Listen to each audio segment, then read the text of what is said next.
봉독했던 계시록 2장 18절에서 29절의 말씀을 가지고 새벽별을 주리라, 이런 제목으로 하나님의 말씀을 나누도록 하겠습니다. 우리 한번 따라 하십시다. 새벽별을 주리라. 한 주간 동안 여러분 꼭 잊어버리지 않고 이 제목만 기억해도 됩니다. 새벽별을 주리라 약속하셨어요.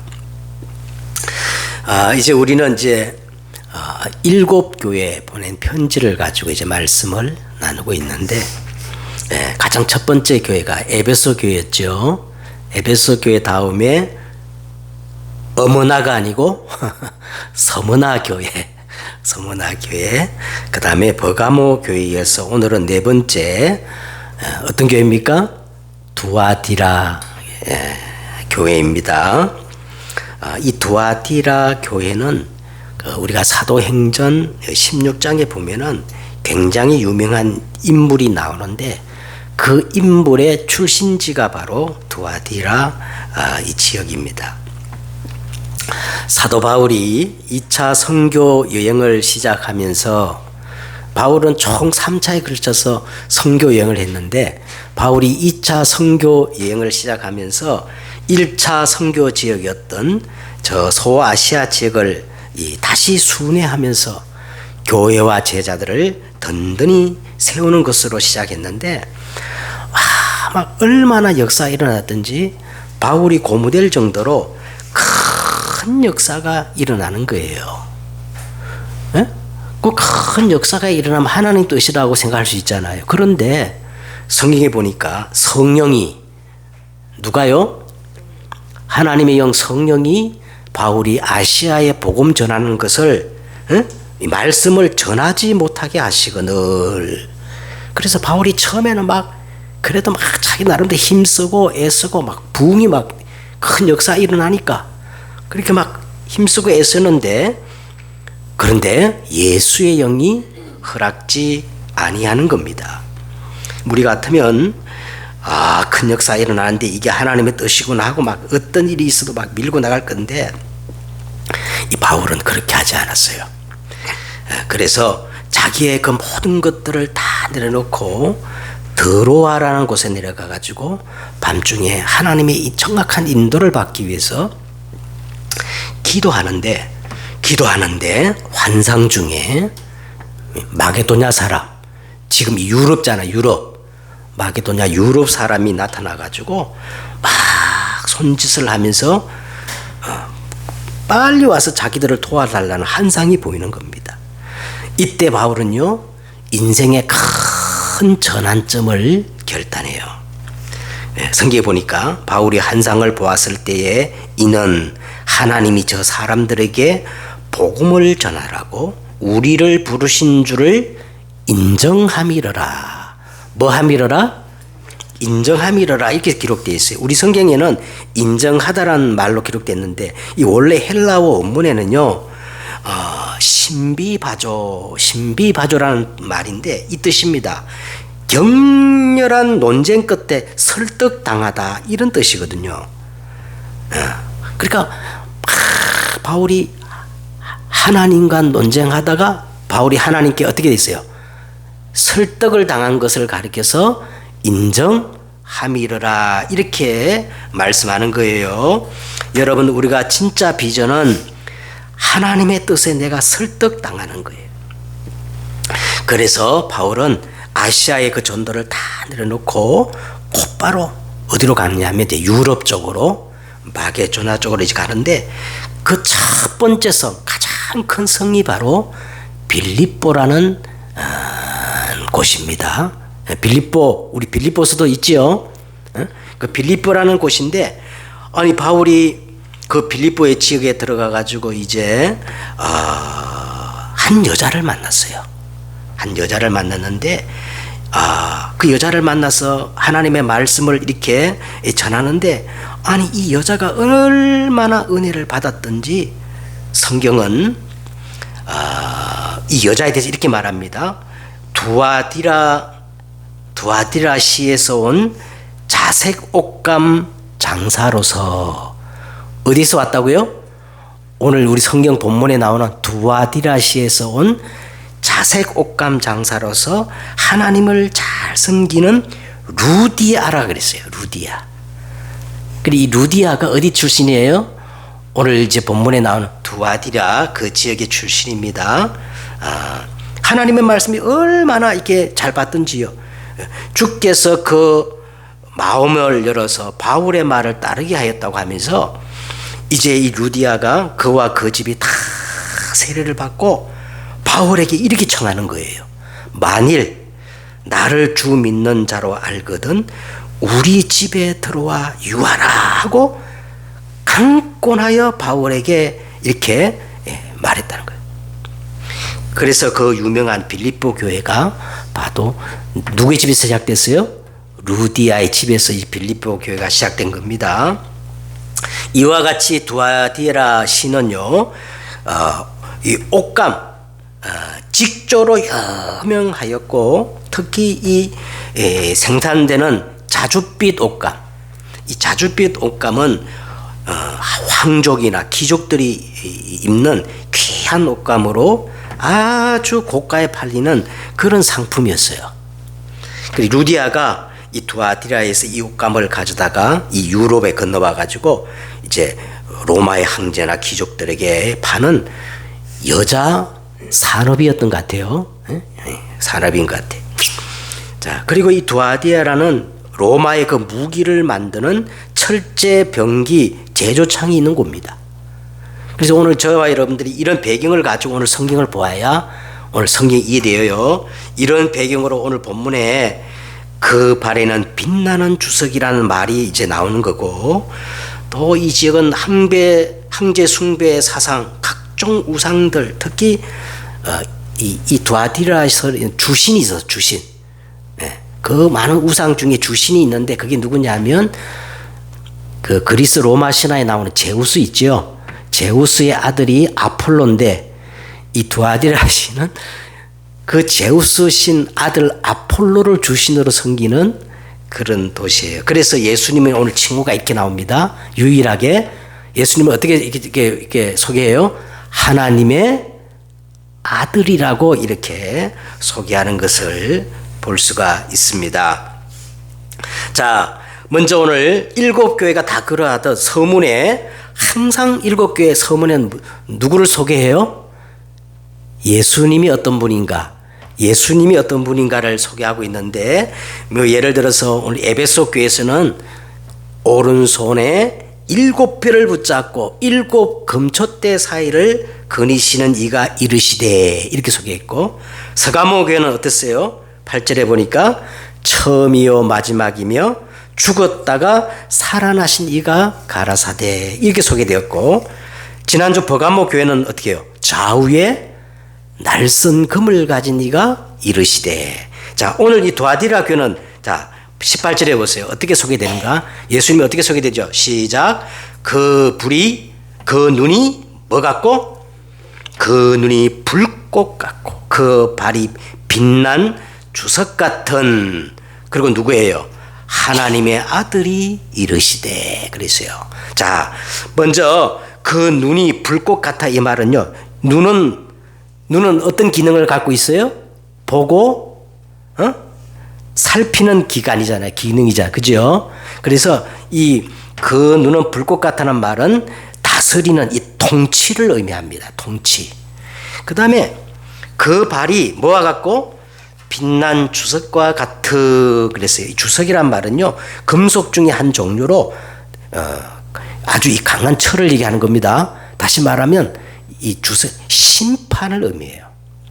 눈은 뭐를 의미한다? 통치. 빛난 주석 같다 이 말은 심판을 의미합니다. 그리고 하나님의 아들이 이르시되 그랬어요. 하나님의 아들이란 말은요, 원래 예수 그리스도는 하나님과의 본체, 그는 근본 하나님의 뭐예요? 본체입니다. 하나님이었어요. 하나님의 영광의 광채시요 그 본체의 형상에서 독생하신, 더 정확한 말로 말하면 외아들입니다. 독생하신 여자의 후손 메시아 유일하신 그리스도를 의미하는 거예요. 그래서 이 하나님의 아들이라는 표현은 계시록에서 여기 유일하게 여기 한 군데 표현은 되는데, 자, 두아디라 주신이 이 아폴로인데 아폴로는 제우스의 아들이었다 그랬죠. 그래서 예수님을 소개할 때 이 사람들이 가지고 있는 그 개념을 이용해 가지고 그리스도는 하나님의 아들로 이렇게 표현한 거예요. 다시 말하면 여러분들이 살고 있는 이 세상은 제우스의 아들 아폴로가 통치하는 것이 아니라 하나님의 아들 예수 그리스도가 온 우주의 통치자요, 심판자요, 그리고 유일하신 구원자이심을 이렇게 딱 소개하는 거예요. 소개하는 겁니다. 자, 여기서 우리는 중요한 것들을 한 5가지로 정리할 수가 있습니다. 첫째는 뭐냐면 하나님의 절대 주권입니다. 하나님이 우리의 생사하복, 흥망성쇠 하나님이 다 주관하고 계시는 거예요. 예? 하나님이 없다, 하나님이 없다. 하나님을 대적하는 사람도 하나님은 그 생명을 지금 헤아리고 계십니다. 예? 그렇죠? 여러분, 우리 마음대로 되는 게 있어요, 없어요? 없어요. 하나님께 절대 주권이 있는 거예요. 예? 그 다음에 하나님의 예정입니다. 하나님이 놀랍게 성경에 보니까 하나님이 놀랍게 창세 전에 나를 구원하시기로 예정하셨어요. 성경은 이걸 뭐라 그러냐면 신비의 계시라 그랬어요. 로마서 16장에 보니까. 사람들이 이해를 못하죠. 어떻게 나 같은 인생을 하나님이 창세전에 기억하시고 창세전에 하나님의 자녀로 뭐 하셨다? 예정하셨다. 예정. 그리고 하나님은 나를 구원하시려고 모든 것들을 준비하셨다는 거예요. 한번 따라 하십시다. 이것을 하나님의 섭리 그래요. 하나님의 섭리. 성경에 그런 말이 나오죠. 섭리. 하나님이 다 준비했다는 거예요. 그걸 우리가 믿어야 됩니다. 그리고 이 준비한 것을 차근차근 시간표를 따라 가지고 이루어 가시는 거예요. 이걸 따라해봐요. 하나님의 작정. 하나님의 작정. 그리고 우리에게 일어나는 사건이나 안 좋은 일, 좋은 일 모든 것들이 하나님의 의도가 있고 하나님의 목적이 있고 계획이 있는 걸 가르쳐서 또 따라 하십시다. 하나님의 경륜. 하나님의 경륜이에요. 그냥 사건이 일어나는 게 아니에요. 그 속에 숨어있는 하나님의 뭐가 있어요? 계획이 있고 의도가 있는 거예요. 이 경륜이라는 말도 성경에 나옵니다. 그래서 우리가 이 안에 있다는 거예요. 그 눈은 불꽃 같고 그 발은 빛난 주석 같은 누가? 하나님의 아들 예수 그리스도 안에 우리가 있다는 것을 여러분 꼭 기억하셔야 됩니다. 자, 이제 본론적으로요. 예수님에 대한 소개가 끝나고 또 칭찬이 먼저 나오지요. 자, 칭찬이 나오는데 19절 한번 읽어보십시다. 두아디라에 대해서 예수님이 어떤 칭찬을 하시는가. 19절 시작.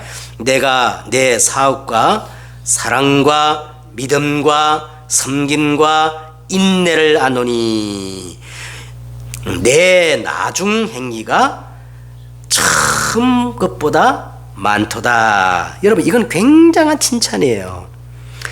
제일 첫 번째 나오는 에베소 교회와는 아주 반대되는 상황입니다. 에베소 교회는요, 맨날 진리 하다가 그 진리의 본질, 뭐를 잃어버렸어요? 첫사랑을 이렇게 잃어버렸는데, 두아디라 교회는 오히려 나중 행위가 처음보다 어떻게 해요? 더 많아지는, 풍성해졌다는 겁니다. 그리고 얼마나 예, 좋아요. 예. 이런 교회가 돼야 되는 거예요. 이런 교회. 그래서 이렇게 내 사업이라고 했잖아요.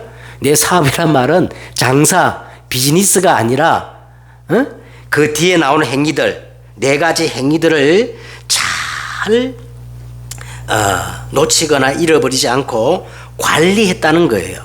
그럼 그 뒤에 네 가지 행위가 뭡니까? 자, 첫째 뭐였어요? 사랑. 두 번째 뭐예요? 믿음. 세 번째 섬김. 네 번째는 인내. 인내란 게 오래 참음, 기다림이죠. 여러분, 이 네 가지는 우리 신앙의 최고의 덕목입니다. 할렐루야. 우리 신앙의 최고의 덕목이 뭐라고요? 사랑, 믿음, 섬김, 인내. 생명의 복음을 가진 자의 최고의 덕목이요. 그래서 우리는 예수 믿음으로 날이 가면 갈수록 이게 더 어떻게 해요? 풍성해져야 되는 거예요. 할렐루야. 이걸 예수님이 칭찬을 하신 겁니다. 그 다음에 이제 두 번째는 이제 책망이 나와요. 책망. 책망이 이제 나오는데, 자, 20절을 우리가 읽겠습니다. 20절 어떤 책망을 받았느냐? 자, 그러나 내가 책망할 일이 있노라. 자, 자칭 뭐라는 여자예요? 자칭 선지자라는 여자 이세벨을 내가 용납하였으니 그가 내 종들을 어떻게 했다? 가르치고 깨어가지고 뭐 하겠어요? 행음하게 하고 우상의 제물을 먹게 하는도다. 이세벨 많이 들어봤지요? 이세벨은 저 구약 성경에 나오는데 이스라엘 나라에 아주 역대급으로 악한 왕이 나와. 그 아주 악한 왕의 이름이 누구냐 하면 아합이라는 왕이 있어요. 이 아합왕이 시돈 왕 딸 이세벨과 결혼을 하였습니다. 이때 이세벨이 자기들이 섬기는 그 우상들, 이 바알 우상을 가지고 들어와 가지고 이 아합왕 뒤에서 모든 것들을 조종하면서 이스라엘 나라 전체를 우상에 빠지게 만든 장본인이 누구예요? 이세벨입니다. 그래서 이 이세벨은 영적인 큰 음녀의 상징적인 존재라고 할 수가 있어요. 자, 이 여자가 두아디라 교회에 자기가 자칭 선지자라 하면서 온 교회를 가르쳤다는 거야. 온 교회를 가르쳐 가지고 이 복음을 변질시켰어요. 복음을 변질시켜 가지고 영적으로 행음하게 하고 우상의 제물을 먹게 만들었다는 겁니다. 그래서 이 많은 신학자들이 이세벨은 실제 인물이며 이 두아디라의 감독, 두아디라의 이 담임 목사의 사목격 되는 사람이 아니었을까, 그렇게 다 추측합니다. 예를 들면요, 이 두아디라 교회 어느 성도가 와가지고 이렇게 어려운 점을 이렇게 내놓아요. 어떤 점이 나냐면 로마 황제 그 숭배를 거부했기 때문에 이 조합, 길드, 조합에 이제 들어가지 못해가지고 큰 환난과 핍박으로 너무 갈등하고 있을 때 이세벨이라는 이 자칭 선지자를 하면서요, 성도를 이제 가르치면서 이렇게 말을 하는 거예요. 야, 너 왜 그렇게 융통성이 없냐? 로마 황제를 보고 주라고 하는 거는 그건 그냥 황국 시민으로서 국민 의례에 불과하는 거야. 그래서 그 로마 황제 보고 주라고 신하고 그리고 나서 계속 하나님 섬기면 돼. 여러분, 이런 일이 우리나라에도 똑같이 일어났어요. 일제강점기에 일본 사람들이 신사를 만들어 놓고 신사 참배를 강요했잖아요. 그래서 막 교회에다 강요를 하니까 이 교회 총회나 노회에서요 그렇게 말했습니다. 그 일본 신사에 가가지고 절을 하고 그거는 우상 숭배가 아니고 뭐라고? 국가 의례에 불과하니까 괜찮아. 교회에서 그걸 가게를 했다니까. 자, 요게 이세벨이에요. 이세벨이 그런 행위를 하는 사람을 이세벨이라 그럽니다. 예? 지금도요. 여러분 평신도는 잘 모르지만 이세벨의 그 교훈이 교회 안에 얼마나 많이 지금 나타나는지 몰라요. 정신 바짝 차려야 됩니다. 예? 코로나 때 있잖아요. 이 정권 잡은 사람들이 교회 예배 드리지 못하게 했잖아요. 막 우리나라 주일 때마다 와가 감시했잖아요, 그 사람들. 예? 예. 수많은 사람들이 그때 교회를 떠나고 교회 문이 엄청 닫혔어요. 그때 총회장이니 무슨 장하는 목사님들이요 정권의 앞잡이가 돼가지고 뭐라 그런지 알아요? 제2의 종교 계획이라는 거예요. 에? 이 예배 늦잖아요. 우리 기독교 2000년 역사에 전쟁이 일어나고 죽음이 와도 끊어지지 않았는 건데, 목사들이 앞장서 가지고 제2의 종교 개혁이라 하면서 막 독려하고 그러던 사람이 지금 버젓이 또 활동하고 있습니다. 어떻게 활동하느냐? 차별금지법 저거 막아야 됩니다. 개별금지법, 차별금지법하고 여러분 포괄적 차별금지법은 다른 거예요. 개별적인 차별금지법은 우리가요 적극 협조해야 돼요. 왜? 평등해야 되니까. 근데 차별금지법의 목적이 뭐냐면 포괄적 차별금지법이라는 게 뭐냐면 그 속에 예수님을 믿어야 구원받아야 된다. 그럼 법으로 걸리는 거예요. 그러면 복음 못 전하게 돼 있습니다. 그걸 싹 집어가지고 그런 차별법을 뭐라 그런다고? 포괄적 차별금지법. 요걸 지금 국회에서 통과시키려고 하는 거예요. 그래가지고 지금 한국교회가 오늘입니다. 여의도 저기 강화문 광장에 저도 끝나고 할 거예요. 거기가 이제 모여가지고 차별금지법 반대 집회를 하는데 그때 그런 말을 했던 목사들이 뭐가 그러냐? 그걸 또 반대하는 거야. 있어요. 많아요. 이런 사람들이 다 누구다? 이세벨의 교훈을 따르는 자들이에요. 그래서 우리는 정신 바짝 차려야 돼요. 교회 안에 신비주의가 있어요. 오직 예수님이 우리의 주인이 되는데 신비주의가 앞서가면 안 됩니다. 교회 안에는 또 어떤 일이 있냐면 예레미야 박애주의자들이 있어요. 막 맨날 국수 끓여주고 막 가난한 사람 그게 복음이냐 그렇게 말하는 사람 있어요. 그거 나쁜 거 아니지만 그것 가지고 재앙 안 막혀져. 우리 구원 못 받는 거야. 그 다음에 세례 요한 막 사회를 바꾸고 막 사회를 막 그냥 맨날 데모하는 사람들 목사들도 많아요. 전부 이세벨의 교훈을 따르는 예수님이 그랬어. 선지자 중에 하나 혼합주의, 합리주의, 현실 타협하는 이런 교훈들이 교회 안에 엄청나게 많은 복음인 양 포장을 해가지고 성도들을 가르치고. 근데 오늘 보세요. 오늘 성경을 딱 보면은 요 이세벨의 교훈을 받은 사람들이 후대가 어떻게 돼요? 오늘 본문을 보면 나옵니다. 후대들에게 재앙이 임하는 거예요. 절대 재앙을 못 막습니다. 그래서 저와 여러분은 진리에 관한 한 단호해야 돼요. 주일 성소 단호해야 됩니다.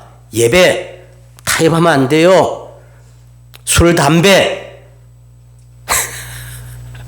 그것도 단호해야 돼요.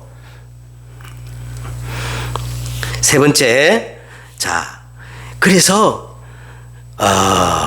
이 이세벨의 교훈을 따르는 사람은 어떤 사람이냐 그러면서 24절에 보세요. 24절 두아디라에 남아 있어 그 교훈을 받지 아니하고 소위 누구예요? 사단의 깊은 것을 알지 못하는 너에게 말하노니. 사단의 깊은 것을 알지 못하는 자들이라는 거예요. 이게 전부 알고 보면 광명한 천사로 우리를 미혹하는 누구의 역사라는 거예요? 사단의 역사인데 그 사단의 깊은 것을 알지 못하는 자들이라는 거예요. 그래서 지금까지 우리가 네 교회를 통해 보면요. 에베소 교회 보세요. 에베소 교회에 어떤 일이 있었냐면 자칭 사도라 하되 아닌 자들이 있어요. 자칭 사도란 말은 뭐예요? 거짓 선지자들이 있다는 거예요.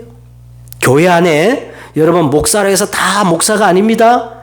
그 중에 거짓 목사들이 있다는 거예요. 오늘 우리가 사단의 깊은 것을 알아야 됩니다. 그 다음에 서문학교에 보세요. 서문학교에는 보세요. 자칭 유대인이라는 자들 실상은 유대인이 아니고 뭐라 그랬어요? 사단에 해당이다 그랬어요. 교회가 다 하나님이 원하는 교회가 아니에요. 어떤 교회는 하나님의 교회가 아니고 뭐라는 거예요? 사단에 해당인 교회가 있습니다. 예? 오늘 요한계시록 그렇게 얘기하는 거예요. 그 다음에 버가모 교회를 보세요. 발람의 교훈, 니골라 당의 교훈을 지키는 자들, 이거는 뭐냐? 자꾸 이 하나님의 복음을 방종으로 바꾸는 교훈들이 있어. 그리고 오늘 자칭 선지자란 여자 이세벨을 용납하는 거, 요거는 자꾸 복음을 짬뽕시켜. 복음을 섞이게 만들고 복음을 희미하게 만들고. 그 복음이 누구예요? 오직 예수. 자꾸 더 좋은 것을 강조해가지고 이 복음과 혼합시키는 요 이세벨의 교훈을 우리가 조심해야 돼. 왜? 요거는 사단의 깊은 전략이기 때문에. 자, 이제 우리 결론을 맺도록 하겠습니다. 자, 오늘 결론을 이제 보시면은 26절과 28절에 보니까 우리가 26절에서 28절까지 한번 읽겠습니다. 시작. 이기는 자와 끝까지 내 일을 지키는 그에게 만국을 다스리는 권세를 주리니 그가 철장을 가지고 그들을 다스려 질그릇 깨트린 것 같이 하리라. 나도 내 아버지께 받은 것이 그러하니라.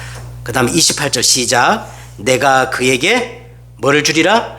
새벽별을 주리라 그랬어요.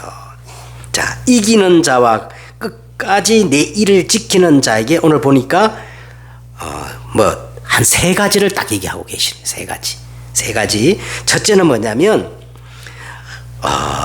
이기는 그에게, 이기는 자와 내 일을 지키는 자라 그랬는데, 자, 여러분, 이기는 자가 뭐냐? 여러분, 여기서 오늘 사단의 깊은 것을 알고 그 사단의 전략에 말려 들어가지 않고 이세벨의 교훈을 받지 않고 이기는 자가 누구냐면요, 한 가지 아는 사람이에요. 오직의 이유와 오직의 비밀을 아는 사람이에요. 여러분, 이 사단을 꺾을 수 있는 것은 딱 하나밖에 없어요. 누구밖에 없어요? 예수 그리스도의 이름. 오직이 될 때 이게 무너지는 거예요. 할렐루야. 아니, 예수를 막 10년 20년 믿어도 왜 사단이 안 꺾이고 재앙이 안 물러가고 재앙과 저주가 자꾸 나오느냐? 저는 확신합니다. 오직이 안 돼서 그래요. 그렇죠? 오직이 되면 이기게 돼 있어요. 그래서 이기는 자는, 그 말은 뭐냐면 오직의 비밀과 오직의 이유를 가진 자가 이기는 겁니다. 그 다음에 내 일을 지키는 자 그랬어요. 다시 말하면 예수님께서 우리에게 말씀하시고 예수님께서 가르쳐 주신 그걸 붙잡는 자를 얘기하는 거예요. 얼마나 간단해요. 다른 거 붙잡으면 안 돼요.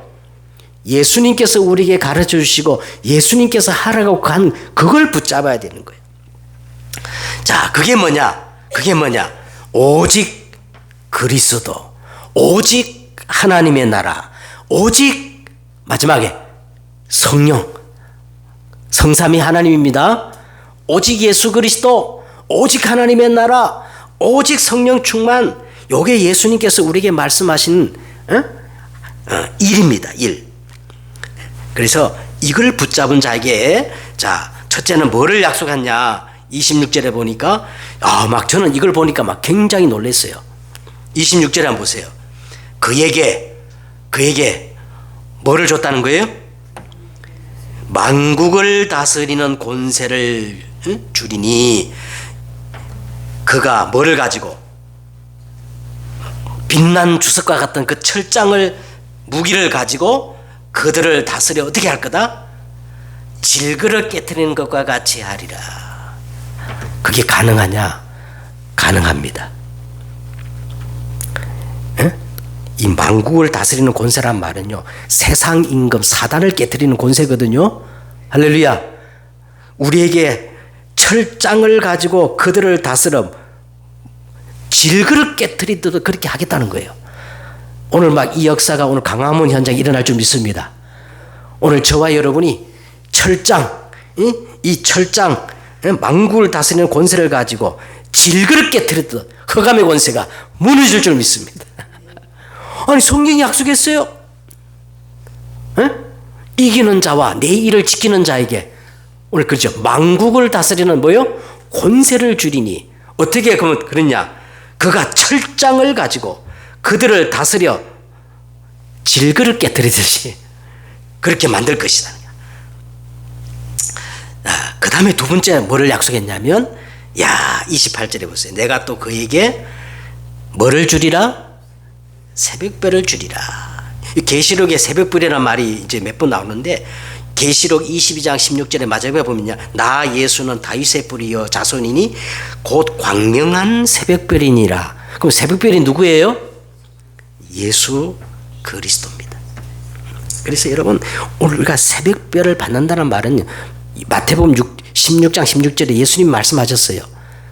우리가 새벽별을 받는다는 말은 절대 망할 수 없는 반석 위에 뭐를 짓는 거예요? 내 인생의 집을 짓게 하겠다.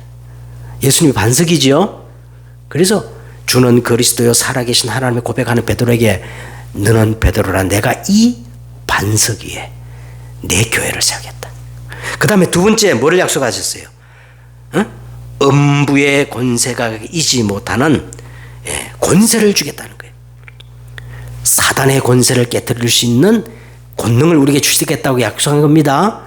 여러분, 이 새벽별이라는 말은요, 새벽에 뜨는 가장 빛나는 별이잖아요. 그죠?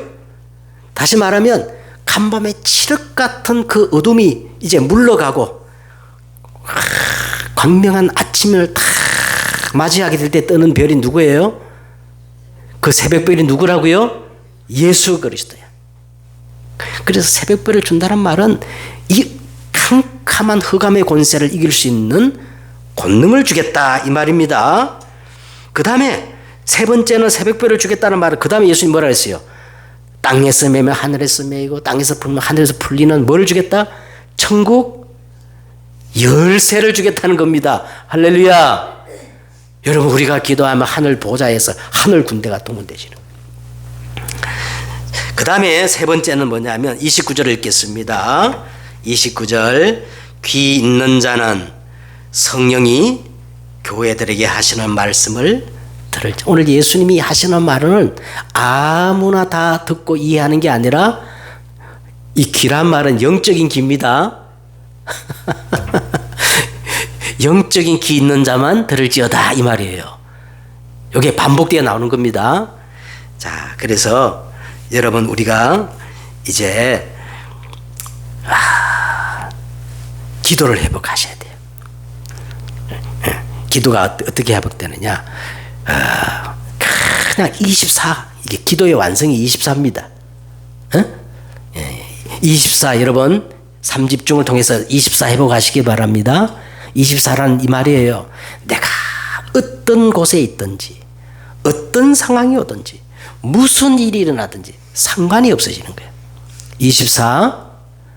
자, 그러면 25 응답이 와요. 25 응답이라는 게 뭐냐면, 하나님 나라의 일들이 내게 일어나고 보좌의 축복이 회복되는 게 25입니다. 그러면요, 어떤 일이 벌어지느냐? 막 영원한 작품이 내게 생겨. 영원한 작품. 그래서 귀 있는 자는 교회들에게 하시는 말씀을 들을지어다. 여러분, 오늘 이 말씀을 다 붙잡고 기도하는데 어떻게 되게 하라? 24. 무시로 성령 안에서 쉬지 말고 24 그냥 숨 쉬면서 그냥 기도해요. 알았죠? 그럼 25가 오는데 하나님의 나라 일들이 내 현장에 일어나면서 우리가 알지 못하는 크고 비밀한 보좌의 축복, 시공간 초월의 역사가 일어나는 거예요. 그러면 영원한 작품이 일어날 줄 믿습니다. 그래서 이기는 자와 끝까지 내 일을 지키는 자에게 주님께서 약속하신 이 일들이 그대로 일어나기를 예수 그리스도의 이름으로 축복드립니다. 하나님, 오늘 우리에게 새벽별을 주시겠다고 말씀하셨는데 오늘 이 새벽별 안에 있는 이 엄청난 축복들이 사실적으로 내게 회복되어져서 내가 만국을 다스리는 권세를 가지고 그 철장의 권세를 가지고 흑암 권세를 질그릇 깨트리는 이런 영적 비밀을 가진 자들이 다 되어지게 하옵소서. 예수 그리스도의 이름으로 기도드렸사옵나이다. 아멘.